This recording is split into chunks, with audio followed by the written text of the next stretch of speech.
தக்காளி சாதம்ன்ற பேரில் இப்போலாம் பட்டை கிராம்பு கரம் மசாலாலாம் சேர்த்து நல்லா பிரியாணி டேஸ்ட்டில் சூப்பரான ஒரு குஸ்காவை செஞ்சு தான் சாப்பிட்டுட்டு இருக்காங்க. நானும் அப்படி தான் செஞ்சு சாப்பிட்டுட்டு இருந்தேன். ஆனால் ஒரு ப்ராப்பரான தக்காளி சாதம்னா தக்காளி வாசனையோடு சாப்பிட்ணும். அது அவ்வளோ டேஸ்ட்டாக இருக்குங்க இந்த தக்காளி சாதம்.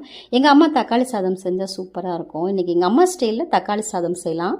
அதுக்கு ஒரு 3 தக்காளி பழம் எடுத்துக்கோங்க. நல்லா பழுத்த தக்காளியாக பெரிய தக்காளியாக எடுத்துக்கோங்க. அந்த காம்பு பகுதியை மட்டும் கட் பண்ணிவிட்டு இந்த மாதிரி நல்லா கரைச்சி விட்டுக்கோங்க. சாப்பர் இருந்தால் கூட நீங்கள் அதில் ரெடி பண்ணி வச்சுக்கலாம்.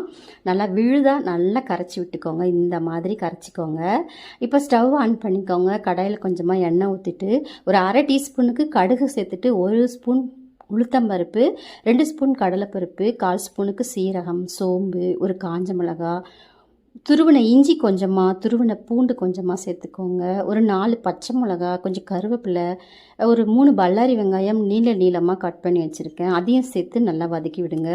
இது ரொம்ப நேரத்துக்குலாம் வதக்க வேணாம், கொஞ்சம் நேரம் வதக்கினா போதும். இப்போ நான் இந்த அளவுக்கு வந்ததுக்கப்புறமா தக்காளி விழுதை சேர்த்துட்டு நல்லா கலந்து விட்டுட்டு இதில் 1/4 டீஸ்பூனுக்கு குழம்பு மிளகாய் தூள் சேர்த்துட்டு 1/4 டீஸ்பூன் மஞ்சள் தூள், கொஞ்சமாக உப்பு சேர்த்துக்கோங்க. இந்த தண்ணி நல்லா வத்துற வரைக்கும் கலந்து விடுங்க.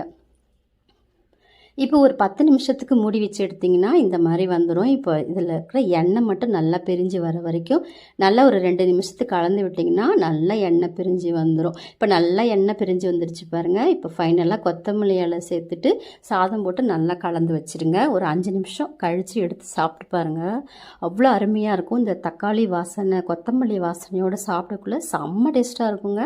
கண்டிப்பாக செஞ்சு பாருங்கள். அப்படியே மறக்காமல் நம்ம சேனலுக்கு சப்போர்ட் பண்ணுங்கள், சப்ஸ்கிரைப் பண்ணுங்கள். பாய், தேங்க்யூ.